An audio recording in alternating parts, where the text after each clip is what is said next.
for somebody that never heard the story between you and Jim Cornette, what happened there?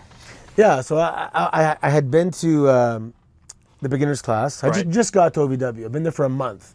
And I just got promoted to the intermediate class. Oh, Jim was never there before? I never met him before. I mean, okay, so he was there. He was there somewhere, but he was with the intermediate and the Gotcha. advanced class. Okay. The advanced class is also the WWE developmental contracted talent at Gotcha. that time. So I get to this intermediate class and everyone's like, hey, welcome, you can come watch the show on Wednesday night. The intermediate class is allowed to come to the show, help out, watch the show, whatever. So I came my first time with my daughter and I'm sitting in the audience, but the the intermediate class had a special section that they sat in. And I guess they were supposed to facially sell what was happening in the ring. Well, no one told me, right? So I'm sitting there with my daughter. And I think I may have met Marty earlier in the day. So anyway, he was having it was his debut. He was having a wardrobe malfunction. The horn kept sliding down. Cornette's getting frustrated. And then he turns towards us. My daughter was sitting right in front of me. So my daughter she was 9 or something, 9. And I thought, oh, that's cool. He's going to scare my daughter. So I'm smiling like this is going to be good. She's going to shit her pants. But little did I know he was going to exit out the door behind us. So he made a gesture towards us and Cornette's like from the announce table, he was doing commentary. And he's like, move, show fear. You're supposed to be scared of this guy. Or, he lost it. He just lost it. Was there fans there too or no? Yeah. This is a TV taping. Okay. So he just, whatever. So we moved out of the way. Boogeyman left, and then I thought that was the end of it. Then referee Goose Mahoney came out. It's like he didn't want to hear the answer. He's like, were you sitting here? Because there's a bunch of us sitting there. Are you wearing all black? And everyone was kind of wearing all black. And he's kind of like, I'm like, yeah. He's like, okay, it's you. And he's like, would you mind coming to the back for a second? And I'm like, sure. I thought I did something they liked. Right. And like, I like that guy's facials or whatever. So I get back there, and as I come through the door, he's barreling at me like, you think this is a fucking joke? You think this is a joke? Blah, blah, blah. And the first thing went through my head, I'm like, if I hit this guy, I'm going to be deported. I'm a Canadian in the United States. I just got my little apartment. And you know what's funny? What went through my head? So I decorated my apartment. I went to Walmart and I bought some end tables, and I went to Goodwill, and I just bought this couch. Right.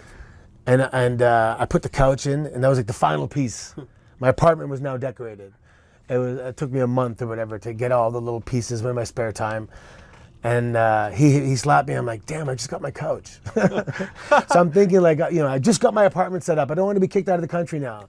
So I had to suck it up. Yeah, man. He ended up doing even a little paintbrush.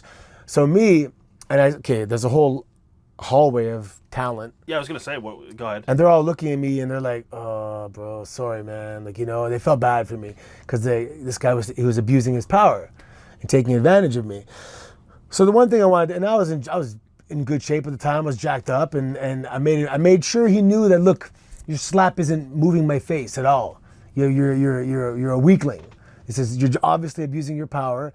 You have no power here. If it comes down to survival, you have nothing on me, right? I wanted to make sure I conveyed that with the look I was giving him and making sure my head wasn't moving. And I spoke, and so he's saying, you think this is a joke or something? I said, and I'm like, I don't even know what you're talking about. I'm just in the audience, And then he's like, oh, you're not selling the boogeyman? I'm like, why would I do that? I don't understand what you're saying. Like, what's your point? You think this is funny? And I'm like, anyway. And then Joey Mercury, I remember, he's like, just shut up, man. I go, okay, that's it. So I went back out to my seat, and my daughter's there, and she's like, Dad, what's wrong? I'm like, something just happened. And then one of the referees told me, you better go. He's still losing it back there. And I'm like, okay, I guess we're gonna go, whatever. But obviously the word got back to the office, and he was gone the next day. And I was hoping, I hope I'm not the guy that, if there's a lot of supporters of Jim Cornette, that I'm going to be the guy that is going to be known as the guy who got him fired or whatever. But luckily, a lot of guys hated his guts because he'd freaked out on a lot of people and taken it too far and embarrassed people. So a lot of guys were pretty happy, and it ended up being a good thing that I was the guy. I didn't get rid of him. He got rid of himself. But if there's an association, people liked it because they really, really enjoyed Paul Heyman coming a lot more than him. Do you feel that Jim should have been fired? Yeah, he should have been charged. You can't slap somebody. I was going to ask you, did you think WWE might have thought that you were going to sue them, or? Well, you know what's funny? Johnny Ace came to Louisville, and he didn't just come for me, but he called me, and he was straight up and said, "Look, you're not going to get a freebie because of this, but when the time comes, if you work hard, we will give you an unbiased, true evaluation." I'm like, that's all I can ask for.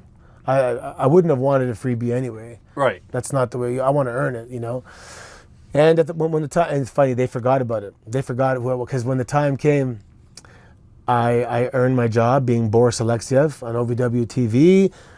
There was a lot of good reviews every time a producer came up. Excellent report cards. And then when I got signed, Johnny Ace came back and I said, "Hey man." Oh wait, no. It was when I got called up as Santino. I saw him in the hallway. I was like, "Hey, thank you, man. You were right. Thank you for the unbiased evaluation." He's looking at me like, "What are you talking about?"